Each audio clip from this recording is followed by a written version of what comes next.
Good afternoon everyone, শুভ দুপুর বন্ধুরা। আজকে আমি চাল কুমড়ো দিয়ে হাঁসের মাংস করছি। তো মাংসগুলো ধুয়ে নিলাম। এখানে নিয়েছি রসুন, শুকনো লঙ্কা, কাঁচা লঙ্কা, আদা, 2 চামচ জিরা, 2 চামচ ধনিয়া, গোলমরিচ। আলুগুলো কেটে নিলাম, চাল কুমড়ো কেটে নিলাম, পেঁয়াজটা ছিলে নিলাম। কড়াইতে চাল কুমড়ো আলুগুলো একটু ভেজে নেব। হলদি দিয়েছি, লবণ দিয়ে দিলাম। ভাজা ভাজা হয়ে গেলে আমি নামিয়ে নেব। নামিয়ে নিয়েছি, মশলাগুলো পেস্ট করে নিয়েছি, পেঁয়াজগুলো কুচি কুচি করে নিলাম। এখন কুকারে আমি তেল দিয়ে দিচ্ছি।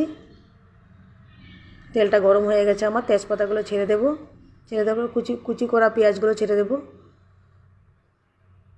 পেঁয়াজগুলো ভাজা ভাজা হয়ে গেলে মশলাগুলো ছেড়ে দেব। মশলা একটু ভাজা ভাজা হলে মাংসগুলো ছেড়ে দেব। মাংস ছেড়ে এখানে 1 চামচ লবণ দিয়েছি, 1 চামচ হলদি দিয়েছি, দিয়ে কষিয়ে নেড়ে চেড়ে ঢাকনাটা লাগিয়ে দিলাম। 2 থেকে 3টা সিটি মারলে হয়ে যাবে। মাংসগুলো আমার বয়েল হয়ে গেছে। এখন আমি সিটি ঢাকনা খুলেছি। খোলার পরে এখন চাল কুমড়ো আর আলুগুলো যে ভাজা ছিল এগুলো আমি এখানে অ্যাড করে দেব। দিয়ে দিলাম। এখন আবার একটু কষিয়ে কড়াইতে নামিয়ে নিয়েছি। নামিয়ে নেওয়ার পরে এখন আমি এটাকে একটু জল দিয়ে দেবো। এখানে জল দেওয়ার পরে জলগুলো আমার শুকিয়ে গেল। শুকিয়ে যাওয়ার পরে আমার হাঁসের মাংস রেডি। গ্যাসটা ওভেনটা বন্ধ করে দিলাম। তোমাদের কেমন লেগেছে আমাকে কমেন্টে জানাবে। তোমাদের সাথে শেয়ার করলাম। ওকে, চলো বাই বাই, টাটা।